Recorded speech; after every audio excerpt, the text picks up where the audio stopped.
तो चलिए दोस्तों क्वेश्चन तो पढ़ेंगे फिर इसका आंसर बताएंगे। तो पहला क्वेश्चन ये रहा अपना सत्य असत्य इसमें बताना है दोस्तों। सत्य असत्य, ठीक है। अब पहला क्वेश्चन ये कह रहा है अम्ल और क्षार के बीच होने वाली अभिक्रिया उदासीन कहलाती है। इसको आपको बताना है दोस्तों सत्य है कि असत्य। दूसरा क्या कह रहा है फिनोल्फथालीन मेथिल ऑरेंज कृत्रिम सूचक है। मतलब कृत्रिम का मतलब जो बनाया गया है, प्राकृतिक मतलब जो नेचुरल जो प्रकृति से प्राप्त हुई हो, ठीक है ना। कृत्रिम और प्राकृतिक सूचक के बारे में याद रखिए। कृत्रिम का मतलब जो मानव के द्वारा बनाया होगा और प्राकृतिक जो प्रकृति से मिला होगा अपने को। तो फिनोल्फथालीन मेथिल ऑरेंज कृत्रिम सूचक है, इसको बताना है सत्य ही के प्रत्यय। तीसरा क्वेश्चन क्या कह रहा है यदि विलयन का पीएच मान 0 से 7 के बीच होता है तो विलयन अम्लीय है, ठीक है। इसी प्रकार आपको 10 क्वेश्चन के आंसर बता रहे हैं दोस्तों। तो पहला क्वेश्चन को जानते हैं दोस्तों बिना देरी किए। अम्ल और क्षार के बीच होने वाली अभिक्रिया उदासीन कहलाती है दोस्तों। बिल्कुल दोस्तों, यह क्रिया क्या कहलाएगी? उदासीन कहलाती है। तो ये क्या हो जाएगा? सत्य हो जाएगा दोस्तों। क्यों? क्योंकि पीएच स्केल तब होती है 0 से 14 के बीच होती है। 7 क्या होता है दोस्तों? उदासीन होता है। यही तो बोल रहा है अम्ल और क्षार के बीच होने वाली अभिक्रिया उदासीन कहलाती है। ये 0 से 14 के बीच में इधर क्या आ जाएगा? क्षार, इधर क्या आ जाएगा? अम्ल। बीच में क्या है? 7 उदासीन। तो क्या कह रहा है? अभिक्रिया उदासीन कहलाती है। इसका आंसर क्या हो जाएगा? सत्य हो जाएगा। दूसरा क्या कहता है फिनोल्फथालीन मेथिल ऑरेंज कृत्रिम सूचक है। जी दोस्तों, ये भी आंसर अपना सही है। क्यों? क्योंकि फिनोल्फथालीन और मेथिल ऑरेंज कृत्रिम सूचक है, बनाया गया है, बनाया गया है, ठीक है। इसका आंसर भी क्या हो जाएगा? अपना राइट हो जाएगा, ये भी सही हो जाएगा। तीसरा क्वेश्चन ये कह रहा है यदि विलयन का पीएच मान, यदि किसी विलयन का पीएच मान 0 से 7 के बीच है तो विलयन क्या कहलाएगा? अम्लीय। इसका भी आंसर सही आंसर है दोस्तों, क्योंकि 0 से 7 के बीच क्या कहलाता है? अम्लीय। 0 से 7 के बीच क्या कहलाता है? अम्लीय। चौथा क्वेश्चन क्या कह रहा है यदि विलयन का पीएच मान 7 से 14 के बीच में है। अब 7 से 14 के बीच में आ गए दोस्तों, तो वो क्या कहलाएगा? वो विलयन कैसा कहलाएगा? क्षारीय। मतलब वो क्षार होगा। कैसा होगा? क्षार होगा। तो ये भी आंसर अपना सही कहला जाएगा दोस्तों। तो ये क्या है दोस्तों? 1 नंबर का क्वेश्चन भी पूछ सकता है, 2 नंबर का क्वेश्चन भी पूछ सकता है। इसको अपने को याद रखना है। या फिर क्वेश्चन यहाँ पे लिख देगा क्षारीय किसे कहते हैं, तो उसको आंसर यही लिखना है। यदि किसी विलयन का मान पीएच 7 से 14 के बीच में है तो वो क्या कहलाएगा? क्षारीय कहलाएगा। इसी प्रकार ये भी अपने आप में क्वेश्चन है दोस्तों। यदि विलयन का पीएच मान 0 से 7 के बीच में है तो क्या कहलाएगा? अम्लीय। क्वेश्चन ये पूछ देगा अम्लीय किसे कहते हैं, तो अपने को लिखना यही है दोस्तों परिभाषा में। तो यदि किसी विलयन का पीएच मान 0 से 7 के बीच में है तो वो क्या कहलाएगा? अम्लीय कहलाएगा। यह अम्लीय कहलाता है। इसको अपने आप में 2 क्वेश्चन है दोस्तों। एक क्वेश्चन से आपको 2 क्वेश्चन बन रहा है। उसी प्रकार इसको भी देखिए तो भी अपने आप में एक क्वेश्चन है। ये पूछ देगा उदासीन किसे कहते हैं या उदासीन क्या है, तो यही लिखना है अम्ल और क्षार के बीच होने वाली अभिक्रिया उदासीन कहलाती है। इसको अपने को लिखना है। तो मुझे लगता है एक क्वेश्चन में 2 आंसर छुपे हैं दोस्तों, बस उसको अपने को आना चाहिए। क्वेश्चन एग्जाम में कैसे पूछेगा अपने को पता नहीं है दोस्तों, लेकिन अपने को आंसर पता होना चाहिए, ठीक है। मुझे लगता है यहाँ तक आपको बात समझ में आ गई होगी। उसके बाद 5वां क्वेश्चन क्या कह रहा है यदि विलयन का पीएच मान 7 होता है तो विलयन उदासीन है। बिल्कुल, यदि विलयन का मान अगर 7 है तो क्या होगा? उदासीन। और उदासीन किसका मान होता है दोस्तों? जल का। किसका होता है? जल का। याद रखेंगे जल का पीएच मान कितना होता है? 7। और वो कैसा होता है? उदासीन, ठीक। अब उसके बाद देखेंगे 6वां क्वेश्चन पीएच स्केल के बारे में जान लेते हैं दोस्तों। पहले पीएच स्केल तो 0 से लेकर 14 के बीच में होती है, ठीक। 0 से अगर 7 के बीच में आए तो अम्लीय है, और 7 से 14 के बीच में क्षारीय है। ये आपको मैं बार बार बता चुका हूँ। लेकिन पीएच स्केल का पूरा नाम पूछना है। पीएच स्केल का पूरा नाम आ गया तो तुमको याद रखना है पावर ऑफ हाइड्रोजन। क्या बोलते हैं उसका पूरा नाम? क्या होगा? Power of hydrogen. PH scale का पूरा नाम क्या है? पावर ऑफ हाइड्रोजन, ठीक है। पीएच स्केल अम्ल और क्षार की पहचान कराता है। बिल्कुल सही बात है दोस्तों, क्योंकि पीएच स्केल के द्वारा ही अपन अम्ल और क्षार की पहचान कर सकते हैं। इसमें आप देख भी सकते हो ये 0 से लेकर 14 यहाँ पे ऐसा, तो इधर क्या कहला जाएगा? अम्लीय, ठीक है। और इधर क्षारीय, यही बात है दोस्तों कि मतलब पीएच स्केल अम्ल क्षार की पहचान करते हैं बहुत सही, क्योंकि ये पीएच स्केल ही तो बता रहा है कि अम्लीय है कि क्षारीय है। ठीक। दूसरा 9वें नंबर क्वेश्चन क्या कह रहा है, प्राकृतिक सूचक है, प्राकृतिक सूचक के बारे में बोल रहा है। हल्दी, हाइड्रोंजिया के फूल, लाल पत्ता गोभी, लिटमस पेपर, ये पूछ रहा है कि यह प्राकृतिक सूचक है कि नहीं। तो बिल्कुल सही आंसर है दोस्तों, क्योंकि ये प्राकृतिक सूचक है जो अपने को नेचर से प्राप्त होता है, धरती से प्राप्त होता है। हल्दी अपने को नेचर से ही प्राप्त होगा, प्रकृति से ही प्राप्त होगा। हाइड्रोंजिया भी अपने को धरती से ही प्राप्त होगा। ठीक है। लाल पत्ता गोभी भी प्रकृति से ही प्राप्त होता है। अब लिटमस पेपर, ठीक है दोस्तों, इसको यहाँ तक आपको याद रखना है। उसके बाद 10वां क्वेश्चन क्या कह रहा है, सामान्य मुंह का पीएच मान, अपने मुंह का पीएच मान कितना होता है, तो इससे होता है दोस्तों 5.5। जो मुंह का अपना पीएच मान कितना होता है, 5.5। और ये कैसा प्रकृति का है दोस्तों, अम्लीय की क्षारीय है, तो 5.5 है, तो कैसा हो जाएगा, अम्लीय, अम्लीय प्रकृति का होगा। इतना बात मुझे लगता है समझ आगे। अब उसके बाद नेक्स्ट और 10 क्वेश्चन को देखते हैं, जिसको अपन ऐसा सत्य में ही पढ़ना है, क्योंकि आपको एक एक लाइन में उत्तर याद होना चाहिए। यही यही क्वेश्चन आपको घुमा के पूछेगा दोस्तों। जैसे इसमें लिख देगा मुंह मुंह का पीएच मान, इधर सही जोड़ी बना देगा, जो सही जोड़ी दिया रहेगा उसमें 5.5 दे दिया रहेगा।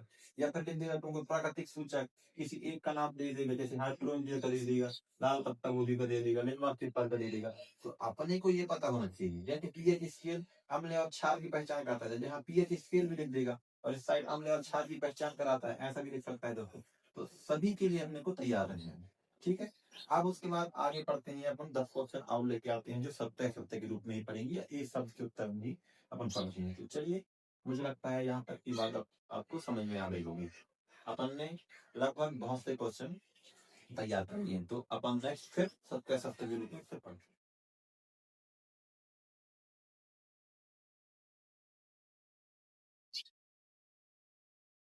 तो चलिए दोस्तों, फिर अगला क्वेश्चन आप फिर लेके आए हमने, फिर बताएंगे कि पहला क्वेश्चन का आंसर क्या होगा।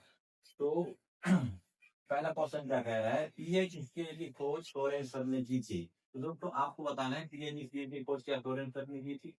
तो इसका आंसर तो राइट आंसर है दोस्तों, क्योंकि पीएच स्केल का खोज किसने किया था, फ्लोरेंस सर ने किया था। दूसरा क्वेश्चन क्या कह रहा है, इसमें अम्ल की मात्रा अधिक तथा सांद्र की मात्रा कम, सांद्र अम्ल कहलाता है। कहने का मतलब यह है क्वेश्चन, जिसमें अम्ल की मात्रा अधिक हो और तथा जल की मात्रा कम हो। किसी मीडियम में अम्ल की मात्रा क्या हो, अधिक हो, और सांद्र जल की मात्रा क्या हो, कम, अम्ल कहलाता है, मतलब सांद्र अम्ल कहलाता है। तो इसका आंसर भी राइट है दोस्तों। ये दो प्रकार का होता है दोस्तों, सांद्र और तंग, नाम सुने होंगे उसके। तो कहने का मतलब ये है, जिस अम्ल जिस विलयन में अम्ल की मात्रा अधिक हो तथा जल की मात्रा कम हो, वो क्या कहलाएगा, सांद्र अम्ल कहलाएगा। ठीक है। और दूसरा क्वेश्चन उसी उसी का दूसरा क्वेश्चन क्या हो जाएगा, जिसमें अम्ल की मात्रा कम हो, जिस विलयन में क्या होता है, अम्ल की मात्रा कम हो और जल की मात्रा अधिक हो, तो वो क्या कहलाएगा, तनु कहलाएगा। मान लो बाद एक शांत पैनल का मैंने भी कर लिया, उस करने में अम्ल की मात्रा अधिक रख दिया और जल की मात्रा कम रख दिया, तो वो क्या कहलाएगा, सांद्र अम्ल कहलाएगा। अगर उसी बीकर में, दूसरे बीकर में अगर हम जल की मात्रा अधिक धर लें और अम्ल की मात्रा अगर कम रखें, तो वो क्या कहलाएगा, तनु कहलाएगा। ठीक है। तो मुझे लगता है सांद्र और तनु समझ में आ गया होगा। एक बार आप फिर से सुन लीजिए, जिस विलयन में अम्ल की मात्रा अधिक हो और जल की मात्रा कम हो, वो क्या कहलाएगा, सांद्र अम्ल कहलाएगा।